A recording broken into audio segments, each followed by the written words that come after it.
Okay, let's move on to the next part here with some still very, very significant news. Let's go and put this up there on the screen.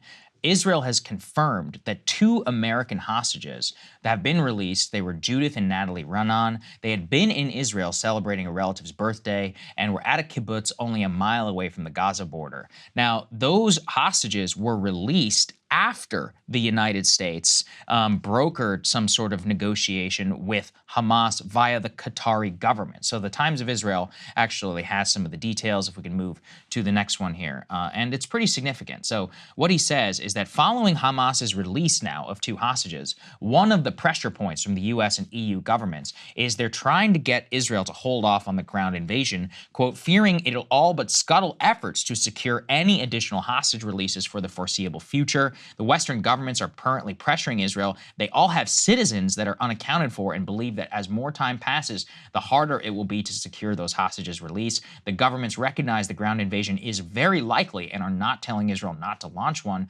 rather to hold off and try and see if additional diplomatic efforts can succeed. So obviously, that was incredibly significant to see the release of two hostages, but this is the issue. We don't even know what the number is. We genuinely have no idea. Yeah. What is the number of Americans that are currently being held hostage? It could be 20. Are they even alive? I mean, thank God these two are, but if you got these two out, then there's the other question of, well, where's everybody else? Why these two? Is, just because they were relatives? Like, I'm just not sure what's going on here. Yeah, that's right. The latest numbers this morning in terms of overall number of hostages per the Israeli government is 222. And the other piece of news that came out, because keep in mind, as we've been discussing, this issue of hostages is incredibly emotional for everyone involved, but for the Israeli public in particular. And there's a lot of pressure on Netanyahu to try to secure their release. And also, as this massive bombing campaign is going on in Israel, there's a lot of concern that some of the hostages could be killed in those strikes. So put this up on the screen. This news came out that apparently Hamas had offered to return two Israeli hostages. Of course, they should return all hostages. These are, by and large, innocent civilians. It is an atrocity that they're being held right now captive against their will. But Israel decided that they would not accept those two hostages back from Hamas, saying they will not address what is considered to be mendacious propaganda by the group. So their view, this is hard for me to understand, frankly, is that they didn't want to give Hamas some sort of a PR victory by making it appear like they were open to negotiations in good faith by accepting these two hostages. But I'm sure if you're the family members of those two individuals who could have been set free, I'm sure that you feel this was, outrageous and insane for Israel to deny the ability of these two individuals to be let go.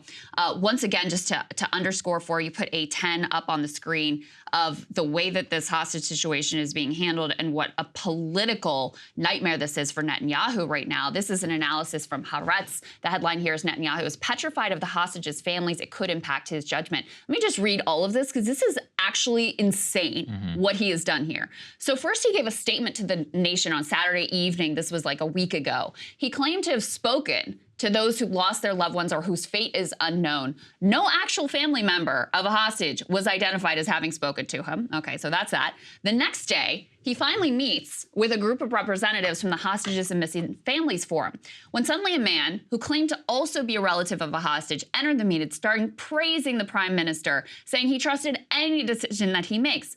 Well, it emerged after that that dude is a far-right activist with ties to members of the Netanyahu family, zero known ties to hostages. The man's wife, meanwhile, had organized a counter-protest outside the IDF headquarters in Tel Aviv, opposite the family's vigil. Some of the protesters screamed abuse at the forum members. So let me just let that sink in. It looks like Netanyahu, after delaying speaking to any hostage families for quite a while after these people had been taken, he then finally meets with this group and allows this activist to come in and pretend like he's a hostage family member and talk up how great Bibi is and how he must be doing everything right. And of course, we should follow his lead, et cetera, et cetera. thinking that he's going to fool them into believing that this is, a genuine hostage family member. It tells you the lengths that they are going to try to manipulate this situation, because they know how politically volatile the question of hostages is in Israel. Yeah, I mean, that's something I think we tried to flag from the very beginning, the moment that this happened, is that it hits different in Israel, mostly because, as we've seen previously, first, with Israel, they've traded, mass numbers of militants for a single IDF soldier in the past, Netanyahu, quite literally, because in many cases, everyone has a family member who has had to serve in the IDF or in the military. Now, some of these hostages are just straight up civilians, so the pressure for them to trade or to do everything they can to get those people out is even more palatable. Also, just to bring the weird math, everyone's always like, oh, X amount of 9/11s. Well, you could flip it around on the hostage situation and say, well, everybody knows somebody who may know somebody who was either killed or taken hostage. So their sympathy, their want, within a small country, couple hundred people, same equivalent to thousands of people here in the U.S., where somebody their stories and all that are going to have a tremendous amount of sympathy from the overall public. So how the Israeli government is able to has to navigate this is really difficult. I mean, just recall, America itself, throughout the entire global war on terror, our hostage, the way that we handled everything completely changed. In the beginning, it was like, oh, we're not going to negotiate with terrorists. And it's like, we lifted the ban on the ability of families and private parties to be able to negotiate some sort of hostage payments. Then in some cases, we said that we wouldn't negotiate at all, but then in some cases we would send, the Secretary of State and others before. So this is a very thorny issue. Just recall, here in America, people like Otto Warmbier with North Korea, or I'm trying to think, several that happened in Iran, I believe, who went hiking on the Iran-Iraq border, something I still don't understand.